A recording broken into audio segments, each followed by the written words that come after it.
Hello students, very good morning. कैसे हैं आप लोग? स्टूडेंट, हम कैपिटल बजटिंग के कॉन्सेप्ट डिस्कस कर रहे थे और आज अपने कॉन्सेप्ट में है IRR, internal rate of return.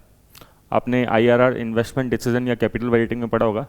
IRR मतलब क्या होता है? आईआरआर एक ऐसी रेट होती है जहाँ पे present value of cash inflow और present value of cash outflow दोनों इक्वल हो जाती है, बराबर हो जाती है। आप कह सकते हो कि आईआरआर पे एनपीवी क्या होगी? ज़ीरो, क्योंकि जब प्रेजेंट वैल्यू ऑफ इनफ्लो और आउटफ्लो दोनों बराबर हो जाएगी तो फिर एनपीवी क्या हो जाएगी इस पॉइंट पे? ज़ीरो। थोड़ा डेप्थ में समझते हैं क्या होता है ये एग्जाम्पल के थ्रू। एक कॉस्ट है, मशीन है, एक उसकी कॉस्ट है 1,20,000 और 3 साल की लाइफ है और हर साल का कैश इनफ्लो ऐसे मिलेगा 60, 40, 50 थाउजेंड्स में। आपके पास कॉस्ट ऑफ कैपिटल है 10%। पहले आपको एनपीवी निकाल के बतानी है। एनपीवी कैसे निकालते हैं? पहले पी फैक्टर निकाल लो और कैश इनफ्लो को पी फैक्टर से मल्टीप्लाई कर दो। Present value of cash inflow आ जाएगा 125, 130 है ना। 10% से आप पी फैक्टर निकाल ही लोगे, 1 डिवाइडेड बाई 1.10। तो ये आपके पास present value of cash inflow आ गया 125, 130।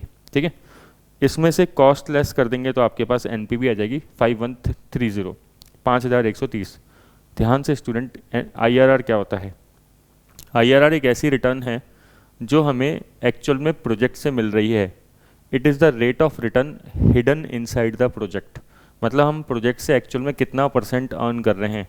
अगर आप ध्यान से देखेंगे, कॉस्ट ऑफ कैपिटल हमारी 10% है तो हमारी एनपीवी आ रही है 5130। मतलब हम 5130 एक्स्ट्रा कमा रहे हैं 10% कॉस्ट देने के बाद भी। तो अगर आपसे कोई पूछे कि हम इस प्रोजेक्ट से कितना रिटर्न परसेंटेज में अर्न कर रहे हैं, तो 10 से ज़्यादा कर रहे हैं, 10 से कम कर रहे हैं, आप बोलेंगे सर 10 से ज़्यादा कर रहे हैं।